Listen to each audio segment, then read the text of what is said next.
हम श्रृंखला में श्री चैतन्य चरितामृत की मध्य लीला के 236वें प्यार तक पहुंच गए। आज हम 236वें प्यार से आगे की चर्चा करेंगे।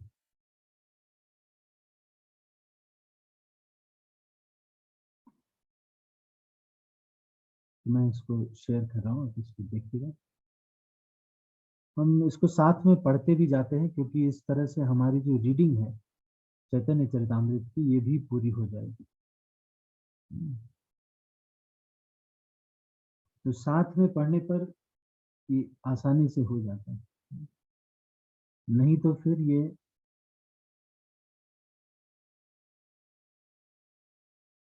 बहुत समय लगता है। इसलिए साथ में पढ़ने पर आपको आसानी हो। ठीक।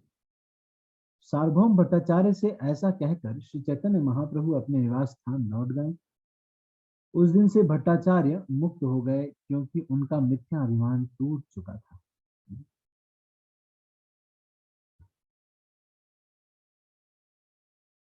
उस दिन से सार्वभौम भट्टाचार्य ने श्री चैतन्य महाप्रभु के चरण कमलों के अतिरिक्त और कुछ नहीं जाना।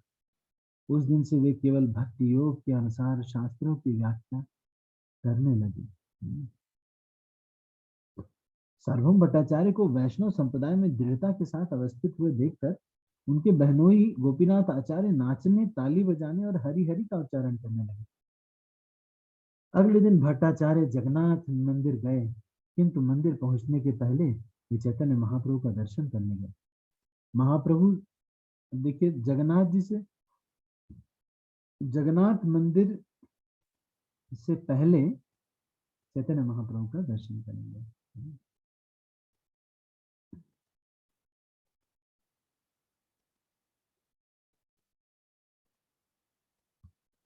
महाप्रभु से मिलने पर भट्टाचार्य ने उन्हें दंडवत प्रणाम किया।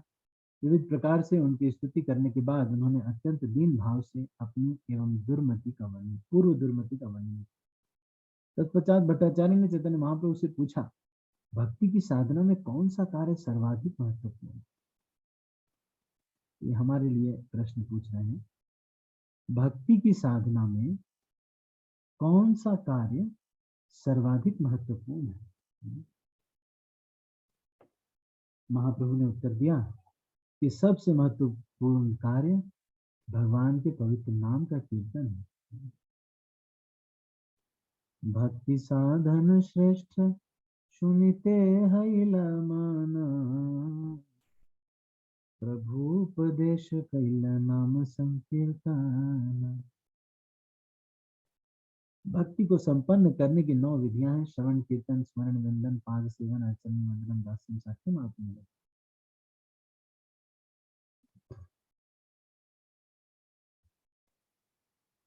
भक्ति रसामृत सिंधु में इनका विस्तार 64 अंगों में किया गया। जब सार्वभौम भट्टाचार्य ने महाप्रभु से पूछा कि इनमें से कौन सी विधि सर्वाधिक महत्वपूर्ण है, चैतन्य महाप्रभु ने भगवान के पवित्र नाम का कीर्तन, हरे कृष्ण कृष्ण कृष्ण हरे हरे, हरे राम राम राम हरे हरे ही सबसे महत्वपूर्ण है। तत्पश्चात बृहन नारदीय पुराण के निम्नलिखित श्लोक से अपने कथन को पुष्टि किया। ये बृहन नारदीय पुराण के 126 श्लोक है ना, यहाँ से लिया गया है। कौन सा ये है? हरे नाम एव केवलम कलो नास्तेव नास्तेव नास्तेव गतिरन्यथा। तो ये श्लोक आपको याद करना है। बृहन नारदीय पुराण के 38वें अध्याय के का 126वां श्लोक ये है। कलह और दिखावे के इस युग में उद्धार का एकमात्र साधन भगवान के पवित्र नाम का कीर्तन है। इसके अतिरिक्त अन्य कोई साधन नहीं है, अन्य कोई नहीं है, अन्य कोई नहीं। चूंकि इस युग के लोग बहुत पतित हैं, इसलिए वे केवल हरे कृष्ण महामंत्र का कीर्तन ही कर सकते हैं। इस तरह वे देहात्म बुद्धि से छुटकारा पा सकते हैं और भगवान की सेवा में लगने के योग्य बन सकते हैं। जब तक मनुष्य समस्त कल्मशों से शुद्ध नहीं हो जाता, तब तक वह भगवान की भक्तिमय सेवा में नहीं लग सकता। इसकी पुष्टि भगवद गीता में हुई है। ये शाम तो अंतगतम पाप, ये भी बहुत महत्वपूर्ण श्लोक याद करना चाहिए। भगवद गीता 7:28। जिन लोगों ने पिछले जन्मों में तथा इस जन्म में पुण्य कर्म किए हैं, जिनके पाप कर्म पूरी तरह नष्ट हो चुके हैं और जो मोह जनित द्वंद्व से मुक्त हो चुके हैं, वे दृढ़ता पूर्वक मेरी सेवा में लग जाते हैं। कभी कभी लोग तरुण युवकों युवतियों को कृष्ण भावनामृत आंदोलन में गंभीरता पूर्वक कार्य करते देखकर विस्मित हो जाते हैं। पाप कर्म, अवैध यौन संबंध, मांसाहार, नशा तथा जुआ छोड़कर गुरु के आदेशों को दृढ़ता से पालन करने से वे सारे कलमश से शुद्ध हो चुके हैं। तो गुरु के आदेशों का पालन करने से व्यक्ति कलमश से छूट जाता है।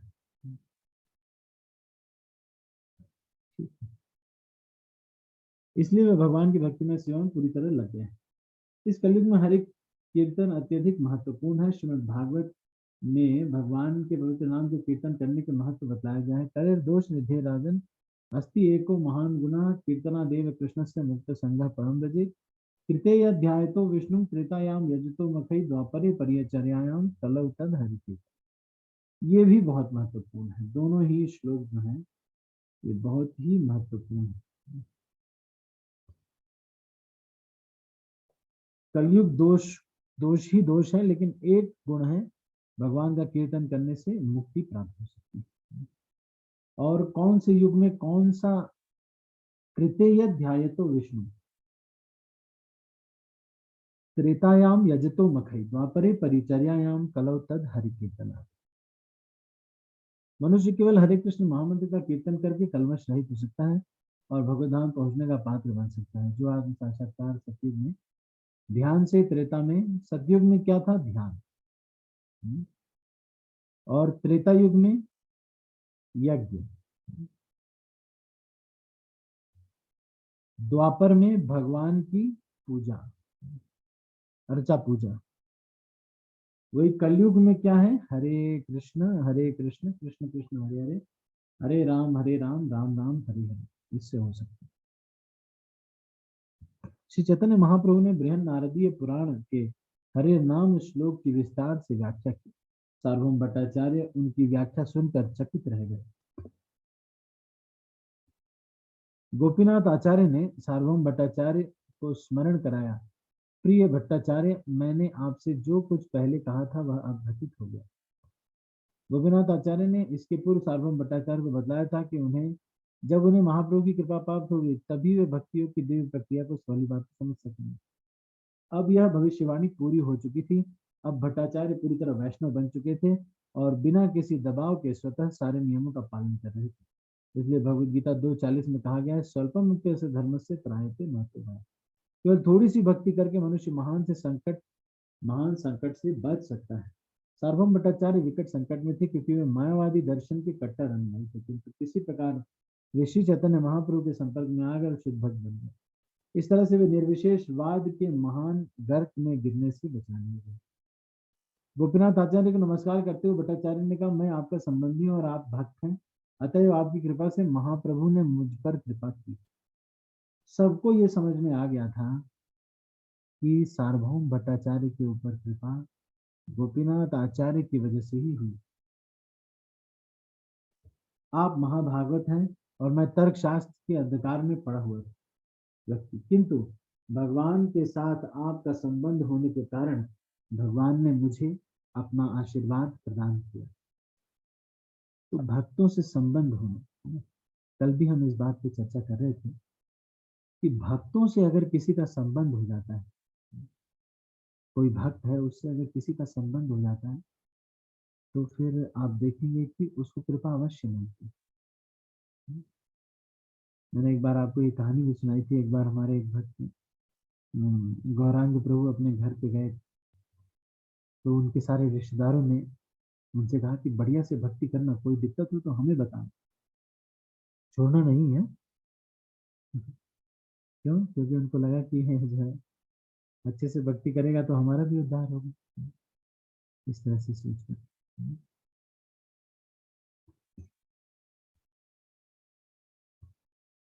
तो चैतन्य महाप्रभु इस विनीत वचन से अत्यंत प्रसन्न हुए। उन्होंने भट्टाचार्य का आलिंगन करके उनसे कहा, अब आप मंदिर में भगवान जगन्नाथ का दर्शन करने जाएं।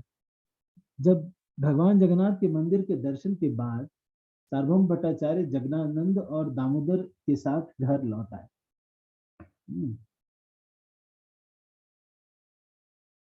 भट्टाचार्य अपने साथ भगवान जगन्नाथ का बहुत सा सर्वोत्तम प्रसाद लाग ले आए थे।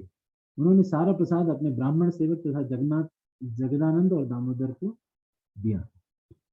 तब सार्वभौम भट्टाचार्य ने ताड़ पात्र पर 2 श्लोकों की रचना की और वह ताड़ पात्र जगदानंद प्रभु को देते हुए उनसे प्रार्थना की कि वे उसे श्री चैतन्य महाप्रभु को दे। तब जगनानंद तथा दामोदर प्रसाद तथा वह लिखा ताड़पत्र लेकर श्री चैतन्य महाप्रभु के पास लौट गए, किंतु मुकुंद दत्त ने वह ताड़पत्र महाप्रभु को दिए जाने के पूर्व ही जगनानंद के हाथ से ले लिया। किसने? मुकुंद दत्त ने। तब मुकुंद दत्त ने कमरे के बाहरी दीवार पर दोनों श्लोक को लिख दिया। इसके बाद जगदानंद ने मुकुंद दत्त से तालपत्र ले लिया और उसे श्री चैतन्य महाप्रभु को दे दिया। श्री चैतन्य महाप्रभु ने दोनों श्लोक को पढ़ते ही ताड़पत्र को तुरंत फाड़ डाला, किंतु सारे भक्तों ने बाहरी दीवार पर इन श्लोकों को पढ़े और उन्हें कंठस्थ कर लिया। ये श्लोक इस प्रकार, क्या श्लोक था? ये सार्वभौम भट्टाचार्य कह रहे हैं, ये बहुत ही महत्वपूर्ण श्लोक है। वैराग्य विद्या निज भक्ति योगा शिक्षार्थमेकः पुरुषः पुराण श्री कृष्ण चैतन्य शरीरधारी कृपाम्बुधिर्यस्तमहं प्रपद्ये। ये श्लोक सार्वभौम भट्टाचार्य ने कहा। मैं उन पूर्ण पुरुषोत्तम भगवान श्री कृष्ण की शरण ग्रहण करता हूँ, जो हमें वास्तविक ज्ञान, अपनी भक्ति तथा कृष्ण भावनामृत के विकास में बाधक वस्तुओं से विरक्ति सिखलाने के लिए चैतन्य महाप्रभु के रूप में अवतरित हुए। वे दिव्य कृपा के सिंधु होने के कारण अवतरित हुए हैं। मैं उनके चरण कमलों की शरण ग्रहण करता हूँ। यह श्लोक तथा अगला श्लोक श्री कबीर कर्णपूर्ण कृत चैतन्य चंद्रोदय नाटक में पाए जाते हैं। तो चैतन्य चंद्रोदय नाटक में कवि कर्णपूर्ण ने इसको लिखा है। कालान्नष्टं भक्ति योगम निज यः प्रादुष्कर्तुं कृष्ण चैतन्य नाम अविर्भूतस्तस्य पदारविन्दे गाढ़ं गाढ़ं लियतां चित्तभृंगः। मधुकर के समान मेरी चेतना उन पूर्ण पुरुषोत्तम भगवान के चरण कमलों की शरण ग्रहण करे, जो अब श्री चैतन्य महाप्रभु के रूप में अपने प्रति प्राचीन भक्ति योग की शिक्षा देने के लिए प्रकट हुए हैं। यह भक्ति योग समय के प्रभाव से लुप्त प्राय हो चुका था। भगवद गीता में भगवान कृष्ण के द्वारा कहा गया है, यदा यदा ही धर्मस्य ग्लानिर्भवति भारत अभ्युत्थानम् अधर्मस्य तदात्मानं सृजाम्यहम्। जब जब धार्मिक प्रथा का ह्रास और अधर्म की प्रधानता होती है, तब तब हे भरतवंशी मैं अवतरित होता हूँ। चैतन्य महाप्रभु के आविर्भाव के विषय में भी यही बात लागू होती है। श्री चैतन्य महाप्रभु इस जगत में कृष्ण के प्रच्छन्न अवतार के रूप में प्रकट हुए, किंतु उनके आविर्भाव की पुष्टि श्रीमद् भागवत, महाभारत तथा अन्य वैदिक शास्त्रों से होती है। वे इस जगत के पतित आत्माओं को शिक्षा देने के लिए प्रकट हुए, क्योंकि इस कलयुग में प्राय हर व्यक्ति सकाम तथा अनुष्ठान कर्मों में एवं मानसिक तर्क में लिप्त। अतः भक्ति योग को पुनर्जीवित करने की नितांत आवश्यकता थी। इसलिए भगवान स्वयं भक्त वेश में अवतरित हुए, इससे पतित जन समूह भगवान के दृष्टांत से लाभ उठा सके। भगवद गीता के अंत में भगवान कृष्ण ने अपने भक्त को पूर्ण आत्मसमर्पण की परामर्श देते हुए उसे संरक्षण देने का वचन दिया। दुर्भाग्यवश लोग इतने पतित हो गए हैं कि वे भगवान कृष्ण के आदेशों को स्वीकार नहीं कर सकते। अतएव इसी उद्देश्य से कृष्ण पुनः अवतरित हुए, किंतु उन्होंने यह कार्य भिन्न प्रकार से संपन्न किया। उन्होंने पूर्ण पुरुषोत्तम भगवान कृष्ण के रूप में हमें आदेश दिया कि हम उनकी शरण ग्रहण करें, किंतु श्री चैतन्य महाप्रभु के रूप में उन्होंने हमें कृष्ण की शरण स्वीकार करने की विधि की शिक्षा।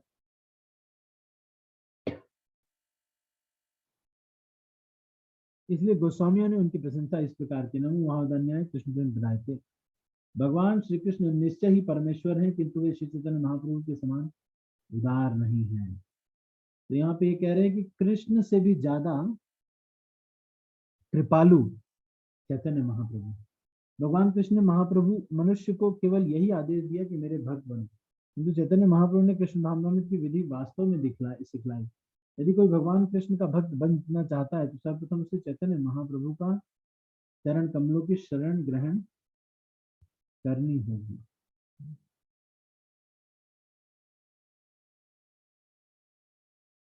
जैसा कि सार्वभौम भट्टाचार्य और अन्य उन्नत भक्तों ने किया। सार्वभौम भट्टाचार्य द्वारा रचित ये दोनों श्लोक उनके नाम तथा यश की घोषणा ढोल की थाप के समान उच्च स्वर से सदैव करते रहेंगे, क्योंकि ये श्लोक सारे भक्तों के कंठ का रत्नहार बन चुके हैं। निसंदेह सार्वभौम भट्टाचार्य चैतन्य महाप्रभु के अनन्य भक्त बन गए। महाप्रभु की सेवा के अतिरिक्त वे कुछ और भी नहीं जानते थे। भट्टाचार्य सदैव माता सची के पुत्र एवं समस्त सद्गुणों के आधार श्री कृष्ण चैतन्य के नाम से कीर्तन करते थे। निसंदेह नाम कीर्तन ही उनका ध्यान बन गया। एक दिन सार्वभौम भट्टाचार्य चैतन्य महाप्रभु के समक्ष आए और नमस्कार करने के बाद एक श्लोक सुनाने लगे। वे श्रीमद् भागवत से ब्रह्मा जी की स्तुति सुनाने लगे, किंतु उन्होंने श्लोक के अंतिम 2 अक्षरों को बदल दिया। क्या है ये श्लोक है? अब ये वाला श्लोक था तो इन्होंने भक्ति पदे सदाए भाग जो आपकी अनुकंपा चाहता है, अपने विगत कर्मों से उत्पन्न सभी प्रकार की विपरीत परिस्थितियों को सहन करता है, जो मन वचन तथा शरीर से सदैव आपकी सेवा में संलग्न रहता है और जो सदैव आपको नमस्कार करता है, वह निश्चित ही आपका अनन्य भक्त बनने का पात्र है। सार्वभौम भट्टाचार्य ने श्रीमद् भागवत 10:14-8 के इस श्लोक को पढ़ते समय मुक्ति पदे को बदलकर भक्ति पदे कर दिया। मुक्ति का अर्थ है मोक्ष तथा निर्विशेष ब्रह्म तेज में समा जाना।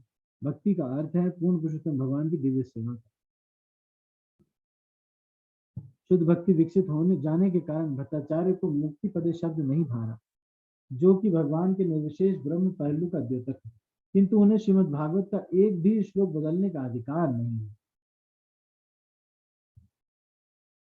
जैसा कि श्री चैतन्य महाप्रभु बतलाएंगे, यद्यपि सार्वभौम ने भक्ति के आवेश में शब्द बदल दिया है, किंतु श्री चैतन्य महाप्रभु ने इसकी संस्तुति नहीं की। श्री चैतन्य महाप्रभु ने तुरंत आपत्ति की, उस श्लोक में मुक्ति पदे शब्द आया है, किंतु आप उसे बदल के भक्ति पद कर दिया, आप क्या कहना चाहते हैं? सार्वभौम भट्टाचार्य ने उत्तर दिया, शुद्ध भगवत प्रेम का उदय जो भक्ति का फल है, वह भौतिक बंधन की मुक्ति से कहीं बढ़कर है। जो भक्ति से विमुख है, उनके लिए ब्रह्म तेज में समा जाना एक प्रकार का दंड है। ब्रह्मांड पुराण में कहा गया, सिद्ध लोकस्तु तमसा पारे यत्र वसंति ही सिद्धा ब्रह्म सुखे मग्ना दैत्याश्च हरिणा हता। सिद्ध लोक में 2 प्रकार के जीव रहते हैं, जो पूर्ण जन्मों में असुर होने के कारण पूर्ण पुरुषोत्तम भगवान द्वारा मारे जाते हैं। वे जो भगवान के निर्विशेष तेज का भोग करना चाहते हैं। तमसा शब्द का अर्थ है ब्रह्मांड के आवरण। भौतिक तत्वों के परतें ब्रह्मांड को आच्छादित करती है और निर्विशेष ब्रह्म तेज इन परतों के बाहर होता है। यदि कोई भगवान की निर्विशेष तेज में ही रहने का इच्छुक है, तो वो भगवान की सेवा करने की अवसर से वंचित रहता है। इसलिए भक्तगण निर्विशेष ब्रह्म तेज के सामने समाने को एक प्रकार का दंड ही मानते हैं। कभी कभी भक्तगण ब्रह्म तेज में समा जाने के विषय में सोचते हैं, अतः वे सिद्ध लोक को प्राप्त होते हैं। अपनी निर्विशेष समझ के कारण वास्तव में उन्हें दंड मिलता है। सार्वभौम भट्टाचार्य अगले श्लोकों में मुक्ति पद तथा भक्ति पद का अंतर बताना जारी रखते हैं। भट्टाचार्य ने आगे कहा, भगवान श्री कृष्ण के दिव्य स्वरूप को न मानने वाले निर्विशेषवादी तथा भगवान की निंदा करने और उनसे सदैव युद्ध करने वाले असुर ब्रह्म ज्योति में समाकर दंडित होते हैं, किंतु जो व्यक्ति भगवान की भक्ति में सेवा में लगा रहता है, उसके साथ ऐसा नहीं होता है। मुक्ति 5 प्रकार की है, सालोक्य, सामीप्य, सारूप्य, सारष्टि और सायुज्य।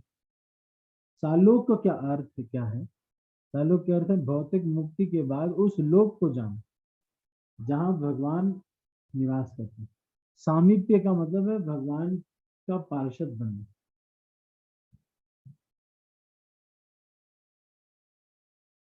सारूप्य का मतलब है वैसा ही चतुर्भुज रूप हो।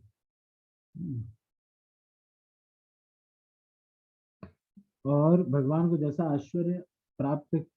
सारष्टि का क्या मतलब है? सारष्टि का मतलब है ऐश्वर्य उनके जैसे। और सायुज्य का क्या मतलब है? भगवान के ब्रह्म तेज में समा जाना। ये ब्रह्म तेज में समा जाते हैं। यदि शुद्ध भक्त को पूर्ण पुरुषोत्तम भगवान की सेवा करने का अवसर मिले, तो वह कभी कभी सालोक के साथ, किंतु सायुज्य को कभी नहीं। इन मुक्तियों को तो स्वीकार करता है, लेकिन सायुज्य को कभी नहीं स्वीकार करता। शुद्ध भक्त तो सायुज्य मुक्ति का नाम भी सुनना नहीं चाहता, क्योंकि उससे उसे भय तथा घृणा उत्पन्न होते हैं। निसंदेह शुद्ध भक्त भगवान के तेज में समा जाने की अपेक्षा नरक जाना पसंद करेगा। श्री प्रबोधानंद सरस्वती का कथन है, कैवल्यम नरकायते। निर्विशेषवादियों की भगवान के तेज के साथ एक हो जाने की धारणा नरक तुल्य है। अतः 5 प्रकार की मुक्तियों में से प्रथम 4 सालों के सारस्वती सामूहिक सारूप्य उतनी अवांछनीय नहीं है, क्योंकि वे भगवान की सेवा का साधन बन सकती। किंतु कृष्ण का शुद्ध भक्त इतना भी अस्वीकार कर देता है, वह तो जन्म जन्मांतर कृष्ण की सेवा में ही लगे रहना चाहता है। वह जन्म के चक्र को रोकने का अधिक इच्छुक नहीं होता, क्योंकि वह नारकीय अवस्था में भी भगवान की सेवा करने का इच्छुक बना रहता है। इसलिए शुद्ध भक्त सायुज्य मुक्ति से घृणा करते हैं और उससे भयभीत रहता है। सायुज्य मुक्ति भगवान की दिव्य प्रेम भक्ति के प्रति अपराध के कारण प्राप्त होती है, इसलिए शुद्ध भक्त के लिए अवांछनीय नहीं है। सार्वभौम भट्टाचार्य ने आगे कहा, सायुज्य मुक्ति 2 प्रकार की है, ब्रह्म तेज में समाना, भगवान के शरीर में समाना। ये सायुज्य मुक्ति 2 प्रकार की होती है। भगवान के शरीर में समा जाना तो उनके तेज में समा जाने से भी अधिक निंदनीय है, ठीक है ना, ये उससे भी अधिक निंदनीय है। उनको पूजा प्रतिष्ठा लाभ चाहिए, तभी ऐसा करें। मायावादी वेदांतियों के अनुसार जीव की चरम सफलता निर्विशेष ब्रह्म में समा जाना है। निर्विशेष ब्रह्म अर्थात परमेश्वर का शारीरिक तेज ब्रह्मलोक या सिद्धलोक के नाम से विख्यात है। ब्रह्म संहिता 5:40 के अनुसार, यस्य प्रभा प्रभुतो जगदंड कोटि, भौतिक ब्रह्मांड पुरुषोत्तम भगवान के शरीर की किरणों से उत्पन्न होते हैं। पतंजलि के नियमों का पालन करने वाले योगी परम सत्य के व्यक्तित्व को तो मानते हैं, किंतु वे भगवान के दिव्य शरीर में समा जाना चाहते हैं। यही उनकी मनोकामना रहती है। भगवान सबसे महान अधिकारी होने के कारण लाखों जीवों को आसानी से अपने शरीर में समा जाने दे सकते हैं। पूर्ण पुरुषोत्तम भगवान ही सारी वस्तुओं के उद्गम है। उनका शारीरिक तेज ब्रह्म ज्योति ब्रह्मलोक या सिद्धलोक कहलाता है। इस तरह ब्रह्मलोक या सिद्धलोक ऐसा स्थान है जहाँ स्फुलिंग के समान अनेक जीव एकत्र हैं जो भगवान के अंश हैं। क्योंकि ये जीव अपना अलग अलग अस्तित्व बनाए रखना नहीं चाहते, अतः उन सब को मिलाकर ब्रह्मलोक में रहने दिया जाता है। इस प्रकार सूर्य से निकलने वाली किरणों में अनेक परमाणु कण रहते हैं। सिद्ध शब्द अत्यंत महत्वपूर्ण है। सिद्ध उस व्यक्ति का सूचक है जिसे ब्रह्म तेज का साक्षात्कार हो चुका है और जिसे उसका पूर्ण ज्ञान होता है कि जीव भौतिक परमाणु नहीं है, अपितु आध्यात्मिक स्फुलिंग है। भगवद गीता में इसे ब्रह्मभूत कहा गया है। बद्ध अवस्था में जीवभूत कहलाता है, अर्थात पदार्थ के भीतर प्राण शक्ति। ब्रह्मभूत जीवों को ब्रह्मलोक या सिद्धलोक में रहने दिया जाता है, किंतु दुर्भाग्यवश कभी कभी उनका भौतिक जगत में पुनः पतन हो जाता है, क्योंकि वे भक्ति में सेवा में लगे हुए नहीं है। इसकी पुष्टि श्रीमद् भागवतम के श्लोक 10:2-32 द्वारा की गई है। ये अनविंदाक्ष, ये आधे मुक्त जीव मुक्त होने का झूठा दावा करते हैं, किंतु जब तक भगवान की भक्ति में सेवा नहीं की जाएगी तब तक जीव भौतिक रूप में दूषित बना रहता है। इसीलिए ये जीव विमुक्ति मानिनः कहे गए हैं। इसका अर्थ यह है कि वे अपने आप को भ्रांतिवश मुक्त मानते हैं, यद्यपि उनकी बुद्धि अभी भी निर्मल नहीं हुई है। यद्यपि ये जीव सिद्धलोक तक पहुंचने के लिए कठिन तपस्या करते हैं, किंतु वे यहाँ स्थायी रूप से नहीं रह सकते, क्योंकि वे आनंद से विहीन होते हैं। ये जीव ब्रह्मभूत स्थिति पर होने पर भी तथा पूर्ण पुरुषोत्तम भगवान के शारीरिक तेज के रूप में भगवत साक्षात्कार करने पर भी भगवान की सेवा की उपेक्षा करने के कारण नीचे गिर जाते हैं। उन्हें पूर्ण पुरुषोत्तम भगवान के विषय में थोड़ा बहुत ज्ञान होता है, उसका भी ठीक से उपयोग नहीं कर पाते हैं। आनंद से विचलित होने के कारण वे भौतिक जगत का भोग करने के लिए नीचे आ जाते हैं। यह अवश्य ही मुक्त लोगों के लिए पतन है। भक्तगण ऐसे पतन को नरक जाने के समान मानते हैं। पतंजलि योग के अनुयायी वास्तव में पूर्ण पुरुषोत्तम भगवान के शरीर में समा जाना चाहते हैं। इसका अर्थ यह है कि वे भगवान के विषय में जानते हुए भी उनकी सेवा नहीं करना चाहते, अतएव उनकी स्थिति तो उनसे भी बदतर है जो भगवान के तेज में समा जाना चाहते हैं। ये योगी भगवान के शरीर में समा जाने हेतु भगवान विष्णु के चतुर्भुज रूप पर ध्यान करते। पतंजलि पद्धति में भगवान के स्वरूप को क्लेश कर्म विपाकाशैर परामृष्ट पुरुष विशेष ईश्वर कहा गया है, अर्थात पूर्ण पुरुषोत्तम भगवान ऐसे व्यक्ति हैं जो कष्टमय भौतिक जीवन के भागी नहीं है। योगी जन अपने मंत्र में परम पुरुष की शाश्वतता को स्वीकार करते हैं। स पूर्वेशामपि गुरु कालानवच्छेदात्, अर्थात ऐसा व्यक्ति सर्वोच्च होता है और काल के द्वारा प्रभावित नहीं होता। इस तरह पतंजलि पद्धति के अनुयायी पूर्ण पुरुषोत्तम भगवान की शाश्वतता को स्वीकार करते हैं, तथापि उनके अनुसार पुरुषार्थ शून्य नाम प्रति सवह कैवल्यम स्वरूप प्रतिष्ठा व चिति शक्ति रीति, वे मानते हैं कि सिद्ध अवस्था में पुरुष को धारणा का लोप हो जाता है। उनके वर्णन के अनुसार चित शक्ति रीति उनका विश्वास है कि पूर्ण पुरुष बन जाने पर कोई भी पूर्ण पुरुष नहीं बन रहा है, कोई पुरुष नहीं रह सकता। यह लोग पद्धति इसलिए निंदनीय है क्योंकि इसका अंतिम धारण निर्विशेष है।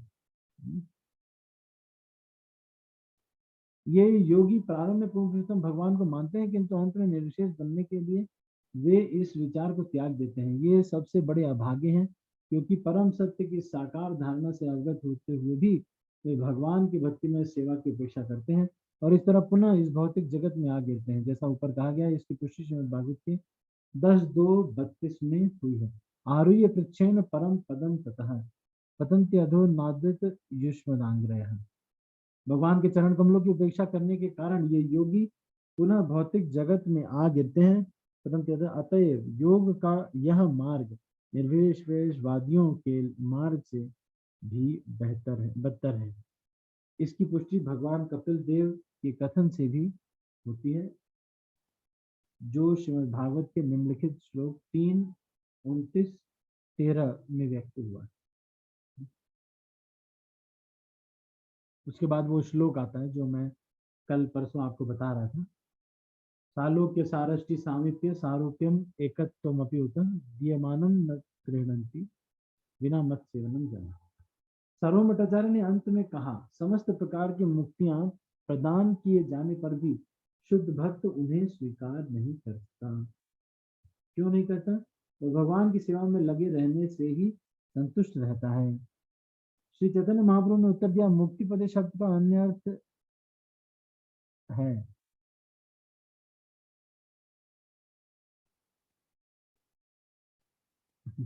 सॉरी श्री चैतन्य महाप्रभु ने उत्तर दिया, मुक्ति पदे शब्द का अन्य अर्थ है। मुक्ति पद साक्षात पूर्ण पुरुषोत्तम भगवान का द्योतक है। क्योंकि सभी प्रकार की मुक्तियां पूर्ण पुरुषोत्तम भगवान के चरण कमलों में विद्यमान रहती हैं, अतएव वे मुक्ति पद कहे जाते हैं। एक अन्य अर्थ के अनुसार मुक्ति 9वां विषय है किसका? श्रीमद् भागवत है, और पूर्ण पुरुषोत्तम भगवान मुक्ति के आश्रय हैं। भगवान कृष्ण मुकुंद भी कहलाते हैं, जिसका अर्थ है समस्त प्रकार की मुक्तियां प्रदान करके दिव्य आनंद प्रदान करने वाले। श्रीमद् भागवतम में 12 स्कंद में है, इनमें से 9वें स्कंद में विभिन्न प्रकार की मुक्तियों का वर्णन है, किंतु 10वें स्कंद मुक्ति की व्याख्याओं का वास्तविक केंद्र है, क्योंकि भगवान कृष्ण श्रीमद् भागवत में जिनकी चर्चा की गई है उन विषयों में 10वें विषय है। क्योंकि सभी प्रकार की मुक्तियां श्री कृष्ण के चरण कमलों में वास करती हैं, अतः वे मुक्तिपद कही जा सकती हैं।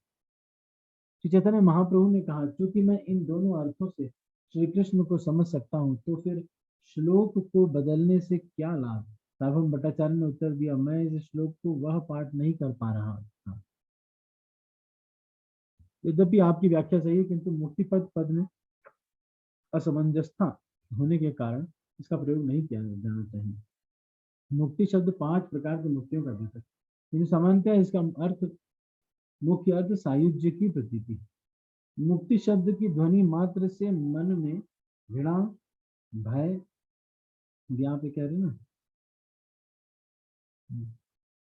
भय तथा घृणा तथा भय का भाव उत्पन्न होता है। किंतु जब हम भक्ति शब्द कहते हैं तो हमारे मन में दिव्य आनंद की सहज अनुभूति होती है।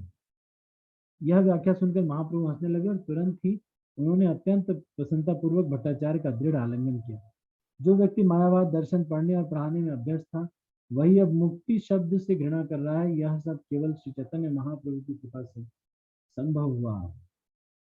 जब तक स्पर्शमणि लोहे को अपने स्पर्श से सोना न बना दे, तब तक कोई भी व्यक्ति इस किसी अज्ञात पत्थर को स्पर्शमणि के रूप में नहीं जान सकता। सार्वभौम भट्टाचार्य की दिव्य वैष्णवता देखकर हर व्यक्ति यह जान सका कि श्री चैतन्य महाप्रभु नंद महाराज के पुत्र कृष्ण के अतिरिक्त अन्य कोई नहीं है। इस घटना के बाद काशी मिश्र आदि जगन्नाथपुरी के सारे निवासी महाप्रभु के चरण कमलों में शरण में आ गए। मैं इसका वर्णन बाद में करूंगा कि सार्वभौम भट्टाचार्य किस प्रकार से महाप्रभु की सेवा में सदा लगे रहते थे। मैं इसका भी विस्तार से वर्णन करूंगा कि किस तरह सार्वभौम भट्टाचार्य ने भिक्षा देकर श्री चैतन्य महाप्रभु की सम्यक सेवा की। यदि कोई व्यक्ति श्रद्धा तथा प्रेम पूर्वक सार्वभौम भट्टाचार्य तथा चैतन्य महाप्रभु के मिलन से संबंधित इन लीलाओं को सुनता है, तो वह तुरंत मानसिक तर्क वितर्क और सकाम कर्म मानसिक तर्क वितर्क और सकाम कर्म से के बंधन से मुक्त हो जाएगा और श्री चैतन्य महाप्रभु के चरण कमलों की शरण प्राप्त करता है। मैं कृष्णदास श्री रूप तथा श्री रघुनाथ के चरण कमलों की वंदना करते हुए तथा सदैव उनकी आशा सदैव उनकी कृपा की कामना करते हुए उनके चरण चिन्हों पर चलकर श्री चैतन्य चरितामृत का वर्णन कर रहा हूँ। इस प्रकार श्री चैतन्य चरितामृत मध्य लीला के 6वें अध्याय का भक्ति वेदांत तात्पर्य पूर्ण हुआ। इसमें सार्वभौम भट्टाचार्य की मुक्ति का वर्णन हुआ है। इस तरह से यह अध्याय पूर्ण होता है। तभी हमारे पास काफी समय है, तो मैं थोड़े प्रश्न आपसे पूछूंगा, आप इसका उत्तर दीजिएगा और इसके बाद हम आपके प्रश्न भी लेंगे। ठीक है, लता मोरे माता जी, आपने पहले ही हाथ उठा दिया। नीचे करिए। ठीक, तो पहला प्रश्न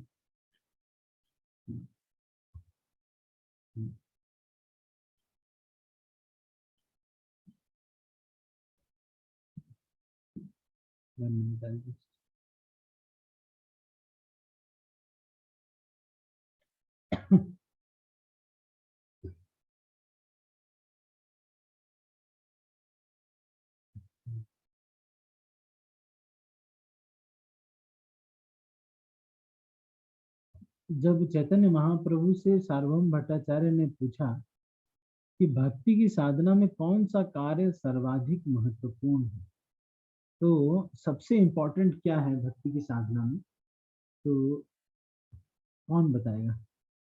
उन्होंने क्या उत्तर दिया? तो सभी को पता है ये, लेकिन फिर भी अनीता एस कमल माता जी। हरे कृष्ण प्रभु जी, दंडवत प्रणाम। भगवान के पवित्र नाम का कीर्तन।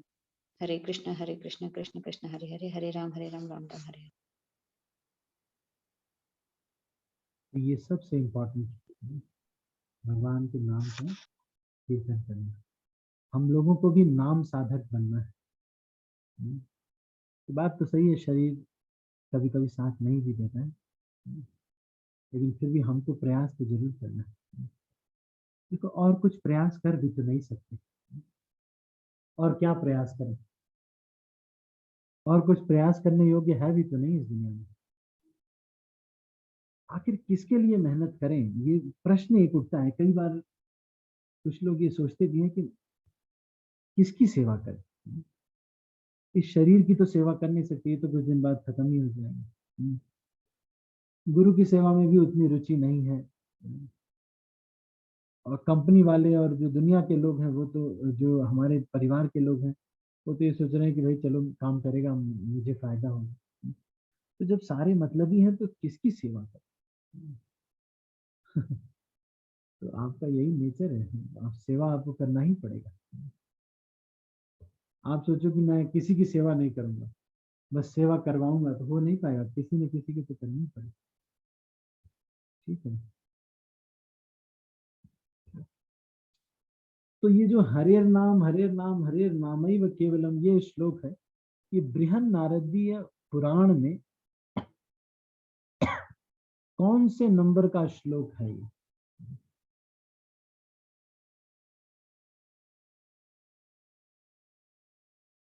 ये राणा पाटिल को। हरे कृष्ण प्रभु प्रभु जी 38.126 38 चैप्टर 126 वेरी नाइस। ठीक है, अगला प्रश्न।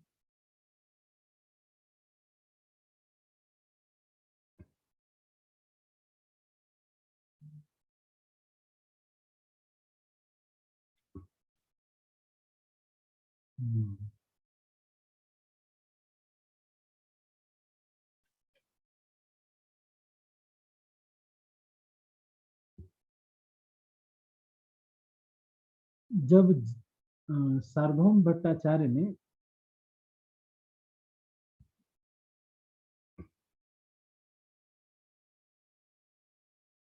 एक ताड़पत्र पर 2 श्लोक लिख करके जगदानंद पंडित, जगदानंद प्रभु को देते हुए उनसे प्रार्थना की कि वो चैतन्य महाप्रभु को दे। तो इसको सबसे पहले किसने ले लिया और उसका क्या किया?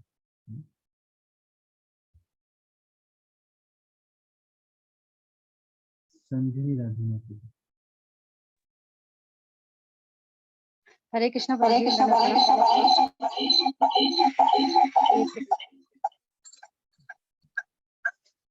जी, मुकुंद दत्त ने लिया, महाप्रभु को दिया। आपके वहां पे 2 फोन से लॉगिन है। इसलिए ऐसा है। संजनी राधा माता जी।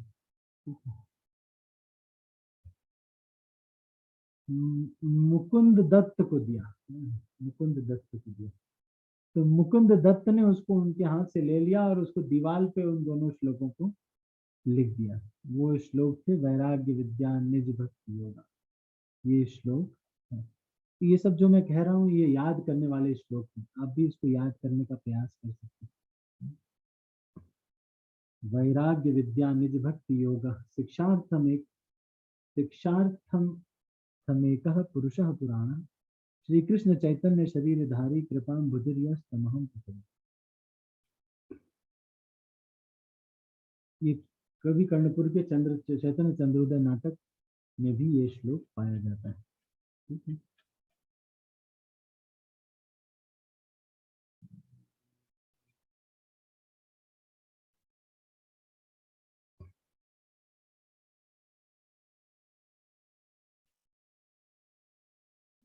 सार्वभौम भट्टाचार्य को श्रीमद् भागवतम के कौन से श्लोक की अंतिम लाइन में 2 शब्द को बदलने की इच्छा हो रही थी और उसको चैतन्य महाप्रभु ने क्या कहकर मना कर दिया?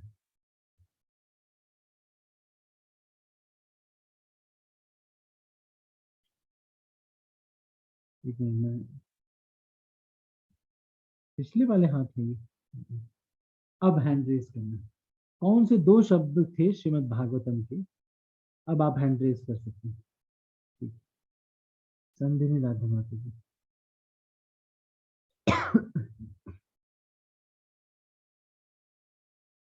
संधिनी राधा माता जी।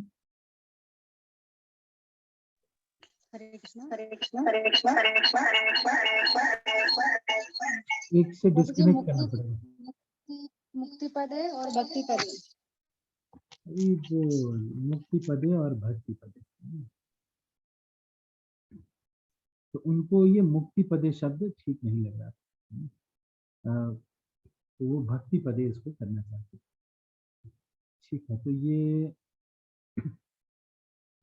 चैतन्य महाप्रभु ने कहा कि उनको श्रीमद् भागवतम के शब्द को बदलने का अधिकार नहीं है, इसलिए फिर उसको नहीं बदला गया। तो इस तरह से ये जो अध्याय है ये समाप्त होता है। कल से हम 7वां अध्याय की चर्चा करेंगे। चलो एक और प्रश्न मैं पूछ लेता हूँ। सायुज्य मुक्ति 2 प्रकार की होती है, कौन बता सकता है कि क्या है? 2 प्रकार की सायुज्य मुक्ति।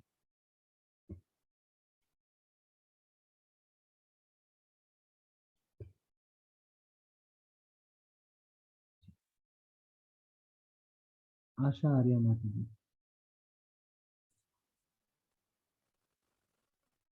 हरे कृष्ण प्रभु जी। इस हरे ब्रह्म तेज में समा जाना और भगवान के शरीर में समा जाना।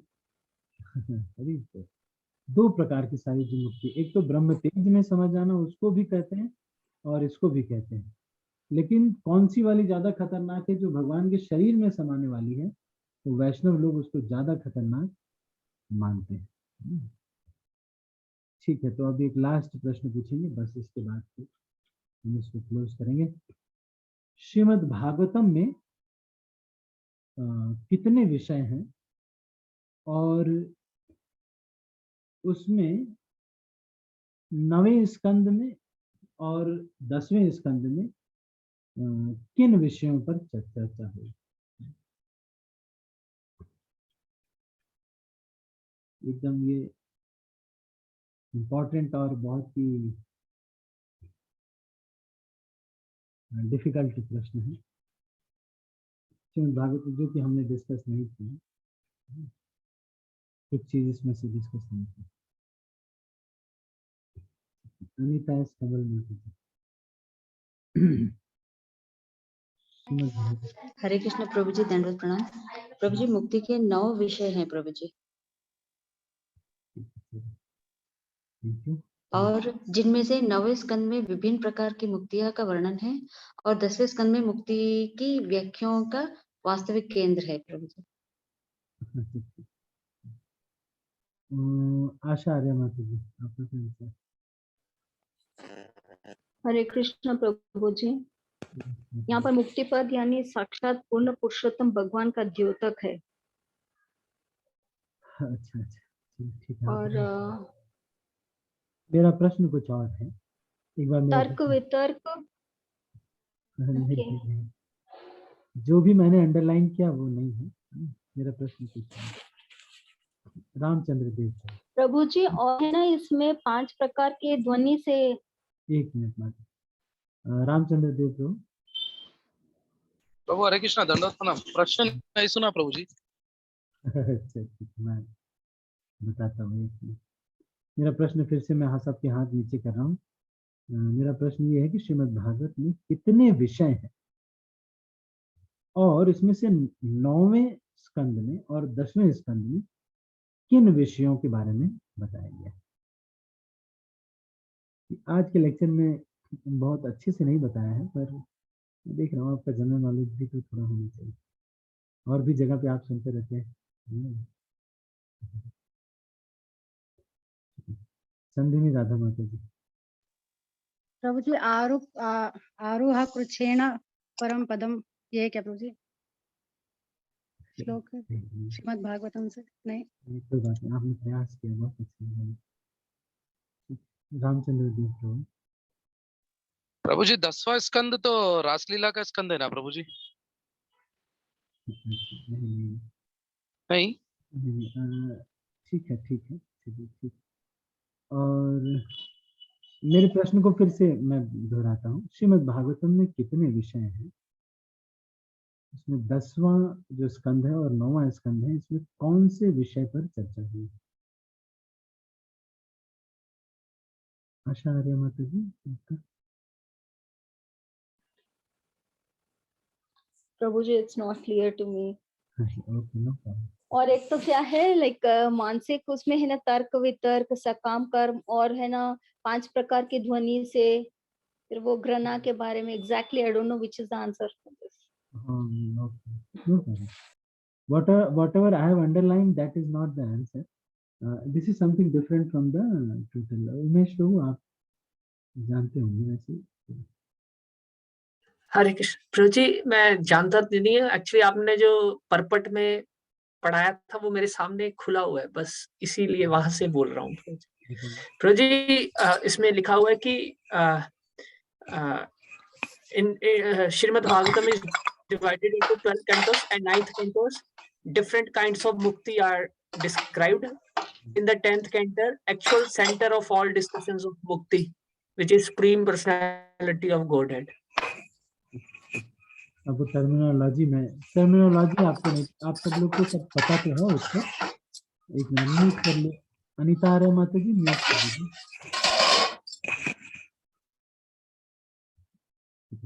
आपको श्रीमद् भागवतम में तो चलो मैं आपको ये बता देता हूँ, आपको थोड़ा जनरल नॉलेज रहेगा.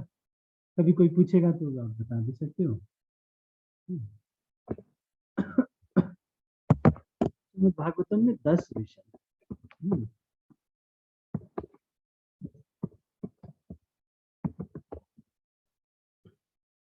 इसको कहते हैं 10 सब्जेक्ट्स ऑफ श्रीमद् भागवतम.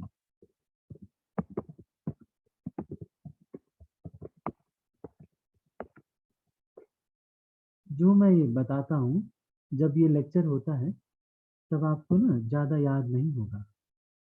जैसे स्कूल में हम पढ़ाई किया करते थे वैसे बड़ा तैयारी करनी पड़ती है बार बार ना, तब याद रहता है. मतलब हम भी एक्चुअली, मैं आपको कह तो रहा हूँ बहुत तैयारी करो या फिर करो, मैं भी इतना ज़्यादा वैल्यू नहीं करता था भगवान को और स्पिरिचुअलिटी को. तो मैं भी ऐसे ही 14 साल से सुनते सुनते सुनते सुनते अभी 2022 आ गया. 2007 से सुन रहे हैं, सुनते सुनते सुनते सुनते तो अब ये जो है अभी हमको ऐसे याद हो गया है. पर आप लोग अगर थोड़ा अभ्यास करेंगे, जो ये लेक्चर में मैं बोल देता हूँ तो आपको याद रहेंगे. मैंने तो बार बार सुनते सुनते ही याद किया.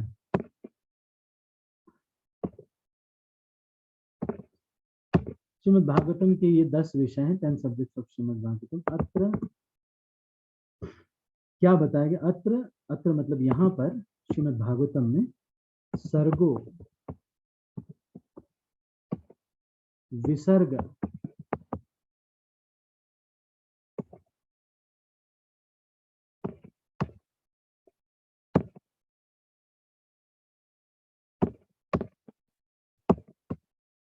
ये लैपटॉप ठीक हो गया था तो दिल्ली से लेके आना है इसको, जो नया आज बहुत लोग बोल भी रहे हैं. तो इसका स्पीकर भी थोड़ा सा वो हो गया है, तो मैं अब इसको लेके आना है. एक्चुअली जो मुझे लेना है, जो मुझे यहाँ पे भक्तों ने बोला है लेने के लिए लैपटॉप, वो दिल्ली में एक अच्युत बंधु प्रभु है, तो वो ही दिलाएंगे नेहरू प्लेस से. तो इसीलिए, क्योंकि अदरवाइज अगर आप शॉप से नहीं लेंगे तो उसका वारंटी नहीं मिलता है. तो ये माइक्रोसॉफ्ट सरफेस प्रो 7 उन्होंने बोला है, तो इस वजह से मैं उसको अभी मुझे वो करना है. ये जाऊंगा तब लूंगा. तो बस प्रभु जी हैं, तो इट्स नॉट. अत्र सर्गो विसर्गश्च हानम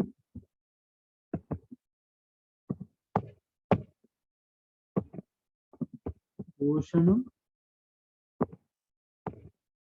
उतयः मन्वंतर.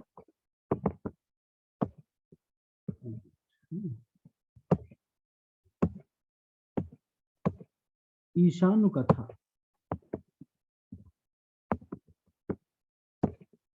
निरोधो मुक्तिर आश्रयः. तो 10th कैंटो में आश्रय तत्व का वर्णन किया. 9वें कैंटो में मुक्ति तत्व का वर्णन किया. ठीक है.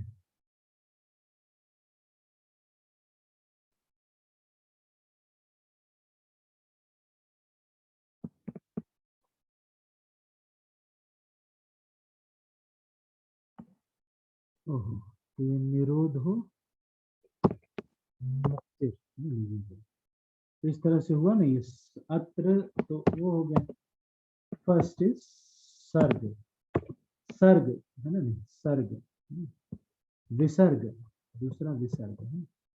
चलो ये ज्यादा आपके लिए बहुत ज्यादा इम्पोर्टेंट भी नहीं, लेकिन अब धीरे धीरे आप बड़े, मतलब जैसे भक्ति में स्टार्टिंग में जो आपको जानते हैं वो सब तो होता ही है, फिर कि भाई कृष्ण भगवान हैं और ये सब फिर नए लोगों के लिए तो ये सब अच्छा रहता है। तो नए लोग कृष्ण भगवान है, हमको कीर्तन करना चाहिए, और ये सब वही ठीक रहता है। बड़े लोगों के भी वही करना होता है, लेकिन ये सब थोड़ा सा आपको पता रहेगा कि चलो ये रहेगा कि भाई जनरल नॉलेज भी थोड़ा पता है ना? ऐसा नहीं है हम भी थोड़ा, वैसे इतना कोई बहुत इसमें इम्प्रेस नहीं होने की जरूरत है। मनवंतरों के बारे में कथा है। उति का मतलब है कर्म वासना, उतयः मतलब उति मतलब कर्म वासना। हर एक जीव की कुछ करके दिखाने की एक वासना होती है, मेन आदमी बनने की।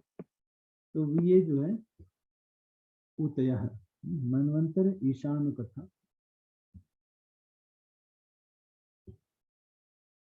लेकिन ये क्रम से नहीं है ना, अलग अलग कैंटों में अलग अलग चीजें बताई गई। मैं इसका नंबरिंग हटा देता हूँ ताकि आपको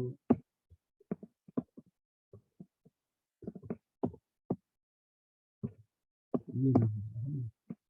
ईशान कथा निरोधो मुक्तिर आश्रय। ठीक है, मैं अभी यहीं पर इसको क्लोज करता हूँ। आप सभी बच्चों से तीसरा कोई प्रश्न है तो आप पूछ सकते हैं। कोई एक मिनट में पूछ लेता हूँ बच्चे को मुश्किल होगा।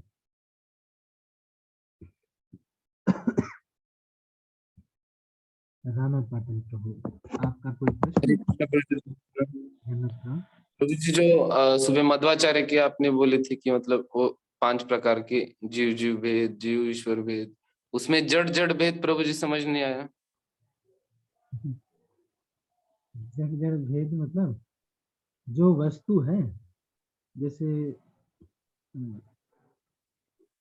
सांख्य योग के अनुसार वस्तुओं में भी भेद होता है।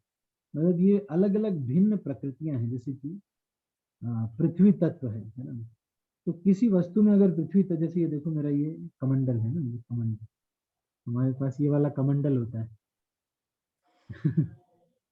दिस इज, ये पुराने जमाने में ऋषि महात्माओं के पास जो कमंडल होता था, ये हमारा कमंडल है, देखो। इससे हम कहीं भी जाते, अभी जैसे आज मैं दिन भर ट्रैवल कर रहा था, तो कुछ कुछ जगहों पे जाना था, एक दो जमीन देखने के लिए, और कुछ कुछ नया लैंड लेने के लिए, और कुछ कुछ जगहों पर जा रहे थे। तो सारे जगह पे जा करके बस मिलना मिलना, इतने लोगों से मिलना, तो जिससे भी मिलो फिर उसके बाद थोड़ा आचमन करो। है कि नहीं? तो इसमें क्या है, जल तत्व प्रधान है। ऐसे ही किसी तत्व में कोई तत्व, किसी वस्तु में कोई तत्व प्रधान होता है, इसलिए तो जड़ तत्व मतलब जीव जड़ जड़ भेद होता है। समझ में आया? आचार्य माता जी आप भी कुछ पूछ रहे हरे कृष्ण प्रभु जी। प्रभु जी, I asked you what are the 4 defects. Like in the WhatsApp, I have texted the message. आपको नहीं पता है 4 डिफेक्ट्स? ये तो नहीं बहुत आया सिंपल, प्रभु जी। ये बहुत सिंपल है। आई आई नहीं नहीं, not this one. हाँ हाँ Not this one प्रभु जी, जो मैंने आपको WhatsApp किया था ना, question about the Bhagavad Gita. हाँ, वही वही वही मैं लिख रहा हूँ ना। आई आई सी सी, आई आई सी सी है ना, ये इसका फॉर्मूला है। 4 डिफेक्ट्स, क्या 4 डिफेक्ट्स हैं हमारे अंदर? 4 डिफेक्ट्स हैं: imperfect senses,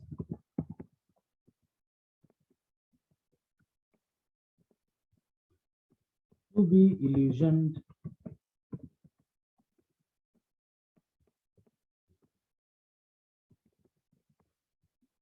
cheating propensity, okay,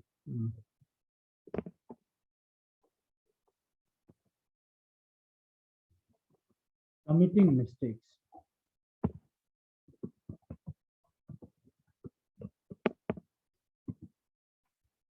और cheating propensity.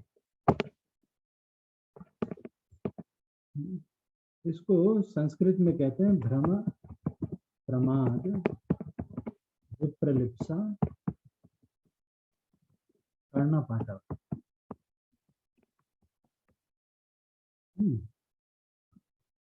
भ्रम,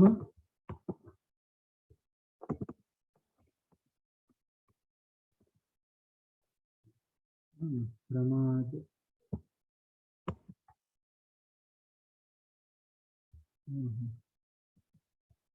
कर्णपाठव,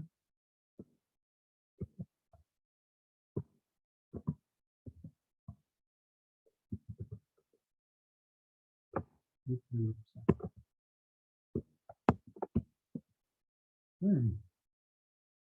समझ में आ गया आपको? एक मिनट में आपको नोट करता हूँ. माता जी, are you comfortable?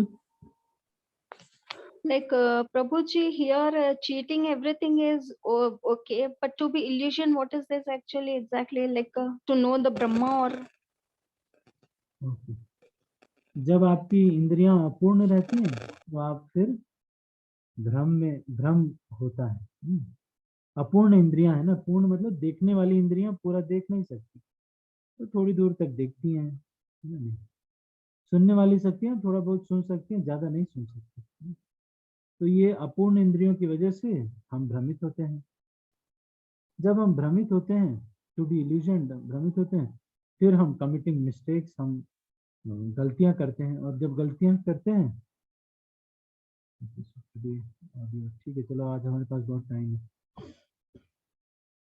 तो जब हम गलतियां करते हैं तो फिर हम उसको छिपाना चाहते हैं. जैसे मान लो किसी ने आपको हलवा दिया और आपको बहुत पसंद है, और उसमें आप देख रहे हो कि कहीं पर काजू बादाम वगैरह पड़ा हुआ है, तो आप सोचते हो कि वो बादाम वाला साइड मैं ले लूंगी, और वो जो केवल सूजी वाला पार्ट है वो सबको दे दूंगी. चीटिंग प्रोपेंसिटी हर एक व्यक्ति के अंदर होती है. तो ठीक है माता जी, are you okay?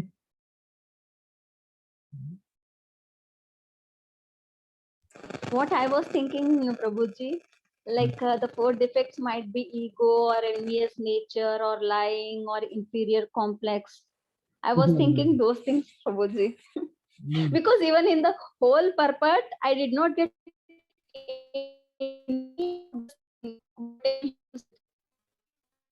No, you just read the Srila Prabhupada books.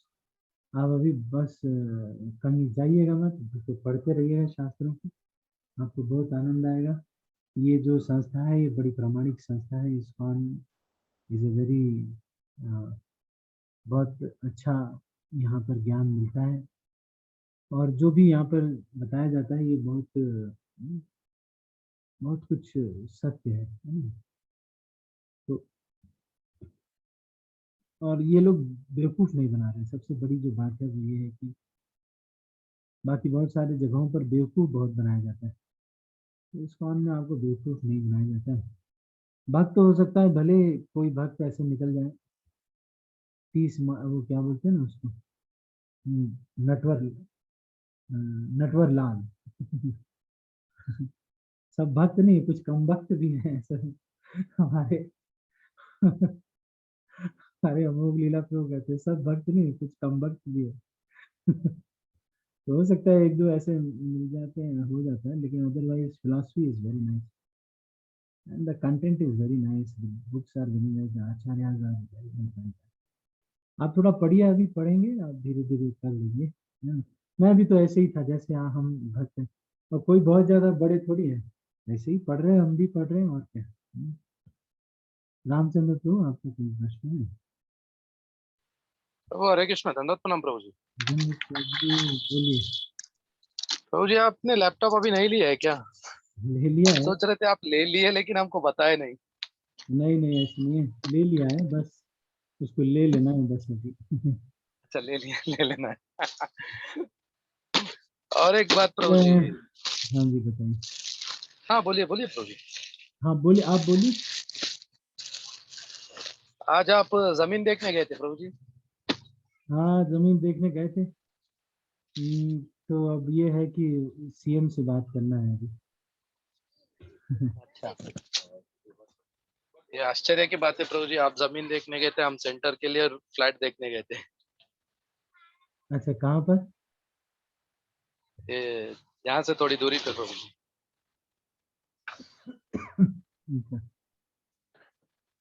अच्छा। ठीक है, जैसे भी आप ठीक लगे। ठीक है प्रभु जी। ओके। हरे कृष्णा दंडवत प्रणाम।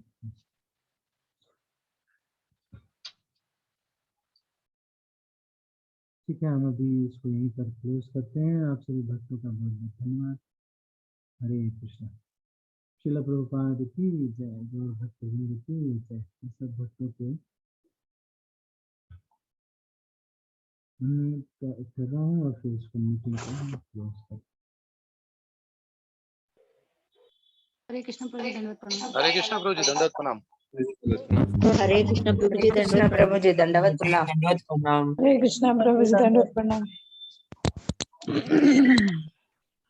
हरे कृष्ण प्रभु दंडवत प्रणाम। हरे कृष्ण प्रभु जी दंडवत